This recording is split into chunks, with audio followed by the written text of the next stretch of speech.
समस्या ये है कि सरकारी दफ्तरों में अक्सर शिकायतें आती रहती है कि यहाँ के अधिकारी समय पर दफ्तर पर नहीं मिलते। जो ग्राउंड लेवल में अधिकारी नहीं बैठते उनके मॉनिटरिंग करवाएंगे और 100% रिजल्ट देंगे। क्यों? एक जनहित की सरकार है। हमारी सरकार ने 10 बजे 9:30 किया है। कई बार हमारे कलेक्टर साहब ने राउंड भी किया, को नहीं मिलते तो उनकी कार्रवाई होती है। फोरन मामले में प्रोटेस्ट चल रहा है, बीजेपी की सरकार है, डबल इंजन की सरकार है, वो इसका समाधान क्यों नहीं कर पा रही? कांग्रेस के टाइम में कंपनियों को ज्यादा जमीन देते थे और फोरन गोचर का ध्यान नहीं रखते थे। हम आपको विश्वास दिलाना चाहते हैं कि हमको 6-8 महीना टाइम दीजिए, जो पेंडिंग पड़ी है सबको हम दर्ज करवाएंगे और फोरन गोचर की व्यवस्था कराएंगे सुचारू रूप से। जैसलमेर की आवाम को तो बिजली की, पानी की, ये 2-3 समस्याएं हैं वो बड़ी हैं, बार बार उसको लेकर वो प्रोटेस्ट करते हैं, धरना देते हैं, तो ये इनका फिर सोल्यूशन क्यों नहीं हो पा रहा? जो पूर्व कांग्रेस की सरकार थी उन्होंने वास्तव में चाहे 132 जीएसए से घोषणा कर दी कि लगा देंगे, धरातल पे ग्राउंड लेवल को काम नहीं किया। तो पूर्व सरकार के जो गड्ढे भरे हुए वो भजनलाल जी की सरकार 11 महीने में भरपाई कर रही है। अब धीरे धीरे आप 6 महीने 8 महीने में रिजल्ट देखना। नमस्कार, मैं मुकेश कुमार और आप देख रहे हैं द बवाल। आज हमारी स्टूडियो में मेरे साथ मौजूद है इस स्पेशल कार्यक्रम में कवराल सिंह चौहान, जो भारतीय जनता पार्टी से जैसलमेर के जिला मंत्री है।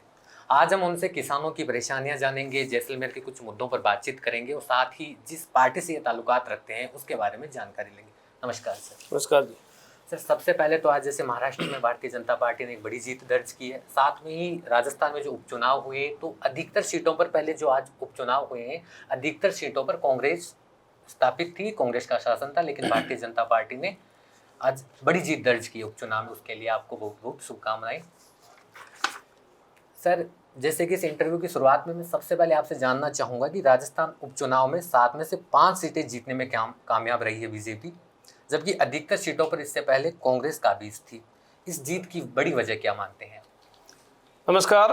जैसा आपने बहुत अच्छी बात की है, जैसा कि राजस्थान के जो हमारे लोकप्रिय मुख्यमंत्री है भजनलाल जी, वो कार्यकर्ता से मुख्यमंत्री बने हैं, तो उनको ग्राउंड लेवल की जानकारी और भारतीय जनता पार्टी का जो 11 महीने का उनका शासन रहा है उसमें जो हमारा जो घोषणा पत्र था उसको धरातल पर लागू करना, और कहीं न कहीं पूर्व सरकार कांग्रेस ने जो युवाओं के साथ धोखा किया था, चाहे किसानों की बात करे, चाहे युवाओं की करे, चाहे आम रोजगार की कहे। जैसे उन्होंने हमारे पोखरण में आए थे कांग्रेस के राष्ट्रीय अध्यक्ष राहुल गांधी जी, उन्होंने एक वादा की घोषणा की थी, गिनती सिखाई थी 1 से 10 तक कि राजस्थान की कांग्रेस सरकार आएगी तो चुनावी घोषणा में उन्होंने कहा था कि पूरा कर्जा माफ़ कर देंगे।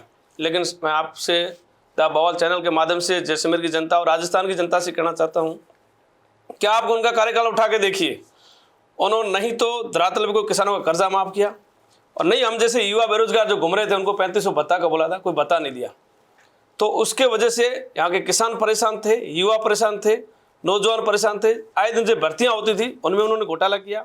उनके जो कांग्रेस के अध्यक्ष थे गोविंद जी टोडा, उन्होंने परिवारवाद को बढ़ावा दिया, और ऐसे कई अन्य जगत जिन्होंने घर बेच के, धंधा पानी बेच के, किसानों के बच्चों ने जो इंटरव्यू दिया था उनके साथ कांग्रेस ने कुठाराघात किया। उसके वजह से भारतीय जनता पार्टी की सरकार आई जी। सरकार के हमारे भजनलाल जी ने 11 महीने में जो काम किए ऐतिहासिक, उस काम की वजह से 5 सीटों में भाजपा बढ़त बना के जीत हासिल की। सर, जैसे आप बात किसानों की कर रहे हैं और आप जैसलमेर से जिला मंत्री हैं, तो मैं पूछना चाह रहा हूँ कि जैसलमेर की आवाम को एक तो बिजली की, एक पानी की, ये 2-3 समस्याएं हैं वो बड़ी हैं, बार बार उसको लेकर वो प्रोटेस्ट करते हैं, धरना देते हैं, तो ये इनका फिर सोल्यूशन क्यों नहीं हो पा रहा?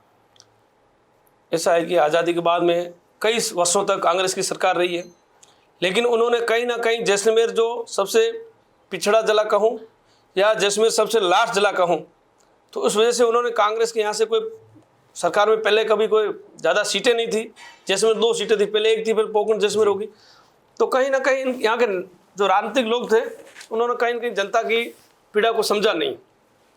जो पूर्व कांग्रेस की सरकार थी उन्होंने वास्तव में चाहे 132 जीएसए से घोषणा कर दी कि लगा देंगे, धरातल पे ग्राउंड लेवल को काम नहीं किया। चाहे उन्होंने किसानों की आय दुगनी की बात करी तो उन्होंने कुछ किया नहीं। तो पूर्व सरकार के जो गड्ढे भरे हुए वो भजनलाल जी की सरकार 11 महीने में भरपाई कर रही है। अब धीरे धीरे आप 6 महीने 8 महीने में रिजल्ट देखना। जो ग्राउंड लेवल पे हमारे बिजली की समस्या उनकी ओर भी हम बढ़ रहे हैं। हमारे हॉस्पिटल की समस्या थी, उसमें भी डॉक्टरों ने भी, और भी डॉक्टर आए थे, और कहीं ना कहीं हमारे जो ग्राउंड लेवल पे समस्या उसको समाधान के लिए भाजपा की सरकार लगी हुई, हमारे स्थानीय विधायक लगे हुए और हमारे प्रभारी मंत्री जी भी लगे हुए हैं। हम हमेशा उनको बताते हैं उनका समस्या का समाधान जल्दी होगा। जैसे सर बात जैसलमेर की जा रही है, तो जैसलमेर में एक मुद्दा भी जोरों शोरों से सुनने को मिलता है, मामला है ओरन का। तो मैं ओरन को लेकर आपके विचार जानना चाहता हूं कि ओरन मामले में प्रोटेस्ट चल रहा है पिछले कई दिनों से। बीजेपी की सरकार है, डबल इंजन की सरकार है, वो इसका समाधान क्यों नहीं कर पा रही? आपने बहुत अच्छी बात की है। ओरन हमारा आस्था का केंद्र है। कहीं न कहीं ओरन में हमारे यहाँ गांव में हम छोटे थे जब सुनते थे, हर गांव में नई शादी करके दुल्हन आती थी तो उनके जैसे हमारा तालाब था उसके ऊपर भी रेत का काम करते थे और एक पौधा लगाते थे जी।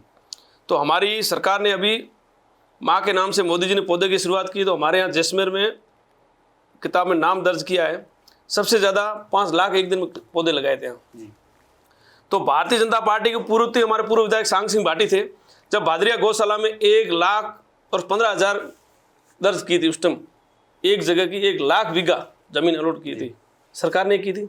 जब भाजपा की सरकार आई है तो उन्होंने चाहे भादरिया की गौशाला हो, चाहे देगराय की गौशाला हो, चाहे जैसलमेर के अन्य जगहों की गौशाला हो, कहीं ना कहीं उनको जमीन अमा पहनाया है और उनको दर्ज किए। लेकिन कांग्रेस के टाइम में 1-2 जगह हुई थी, लेकिन कांग्रेस के टाइम में कंपनियों को ज़्यादा जमीन देते थे और ओरन गोचर का ध्यान नहीं रखते थे। हम आपको विश्वास दिलाना चाहते हैं कि हमको 6-8 महीना टाइम दीजिए, जो पेंडिंग पड़ी है सबको हम दर्ज करवाएंगे और ओरन गोचर की व्यवस्था कराएंगे सुचारू रूप से। एक छोटा सा सवाल ये है, जब द बवाल की टीम ग्राउंड जीरो पर जाती है, ग्राउंड रिपोर्टिंग करती है, किसानों के या पशुपालकों के मुद्दों के बारे में चर्चा करती है, तो एक समस्या हमें ज़्यादा सुनने को मिलती है। समस्या ये है कि सरकारी दफ्तरों में अक्सर शिकायतें आती रहती है कि यहाँ के अधिकारी समय पर दफ्तर पर नहीं मिलते। इसके बारे में क्या कहना चाहेंगे? ऐसा कि है आपका कहना कहीं ना कहीं सही हो सकता है, मेरे को तो ऐसा नहीं लगता है कि सरकारी कर्मचारी नहीं बैठते हैं, लेकिन आपने बताया है तो मैं कल के जिला स्तरीय कलेक्टर साहब से मिल करके जो ग्राउंड लेवल में अधिकारी नहीं बैठते उनके मॉनिटरिंग करवाएंगे और 100% रिजल्ट देंगे। क्यों? एक जनहित की सरकार है, आम जन की सरकार है, तो आपको काम करना ही पड़ेगा सरकारी टाइम पे। हमारी सरकार ने 10 बजे 9:30 किया है, कई बार हमारे कलेक्टर साहब ने राउंड भी किया, कोई नहीं मिलते तो उनकी कार्रवाई होती। सर जैसे कि आप राजनीति से संबंध रखते हैं, चुनाव का रिजल्ट आया है, तो मैं थोड़ी सी चर्चा करना चाहूँगा हनुमान बेनीवाल पर। आज कनिका बेनीवाल करीब 10,000 से प्लस वोटों से उनको हार का सामना करना कुछ। तो सर लोकसभा में वो लोकसभा के सदस्य हैं, आरएलपी से आज उनको मतलब उनकी धर्मपत्नी को हार का सामना करना पड़ा। क्या वजह रही कि भारतीय जनता पार्टी ने वहाँ जीत दर्ज की? क्योंकि पिछली बार करीब 3,000 के लगभग वोटों से हार का सामना भारतीय जनता पार्टी को करना पड़ा था। बहुत आपने अच्छी बात की है। मैं आपका ध्यान आकर्षित करना चाहता हूँ, इससे पहले लोकसभा में जब भाजपा का बेनीवाल जी का गठबंधन था तो भारतीय जनता पार्टी प्रदेश ने मुझे भी लगाया था चुनाव में, मैं 1 महीना वहाँ रहा था। उसके बाद उनके भाई नारायण बेनीवाल के चुनाव के टाइम भी मैं वहाँ रहा था कई क्षेत्र में। अभी भी मुझे 1-2 दिन का वहाँ काम करने का मौका मिला था। मेरे घर में परिवार के काम पड़ने से मैं ज़्यादा टाइम नहीं दे पाया, लेकिन 2-4 दिन मैं फील्ड में गया था तो वहाँ के लोगों ने चुनाव लड़, मतलब आम किसान चुनाव लड़ रहा था। अभी भारतीय जनता पार्टी कांग्रेस की बात नहीं थी, वहाँ के किसान के मन में एक ही था कि हनुमान बेनीवाल ने और कांग्रेस ने वहाँ के आदमियों को ठगा है। वहाँ के किसान ठगे से महसूस कर रहे हैं, वहाँ युवा बेरोजगार की दर ठोकरें खा रहे। लेकिन खिंवसर की और राजस्थान की आम जनता को हमारे यशस्वी मुख्यमंत्री भजन लाल जी पे विश्वास था और वहाँ के प्रभारी लोग थे, वहाँ के गजेंद्र सिंह खिंवसर थे और हमारे जो मोटावेट वहाँ से जो भी कार्यकर्ता जो पार्टी के धरातल लगे हुए थे, उनको एक ही मिशन था कि नरेंद्र मोदी देश में और राजस्थान में भजन लाल जी डबल इंजन की सरकार है तो जरूर कहीं न कहीं जनहित को काम मिलेगा। उस काम के भरोसे पे जो हमारे 11 महीने का काम बोलता है, काम के भरोसे पे लोगों ने हमारे विश्वास किया है। और हम आपको ये कहना चाहते हैं कि वहाँ धरातल में जो पानी की, बिजली की, लाइट की जो भी समस्या है उसका जल्दी समाधान करेंगे खिंवसर में और पूरे राजस्थान में खुशहाली लेके आएंगे। सर आप भविष्य में हनुमान बेनीवाल की राजनीति को कैसे देखते हैं? हनुमान बेनीवाल एक अच्छे लीडर है, लेकिन कहीं ना कहीं उनकी जो उनके मन में एक ओछापन कहूँ तो राजनीति के लिए अच्छा नहीं लगेगा, कहीं ना कहीं उनमें कमियां और भी है, लेकिन उस कमियों की वजह से इनको हार का मुंह देखना पड़ेगा। और मैं आपके चैनल के माध्यम से कहना चाहता हूँ, कहीं ना कहीं उनका राजनीति की जाजम सुलटने वाली है, अब ज़्यादा दूर चलेगी नहीं, क्यों लोगों को देख लिया लोगों ने।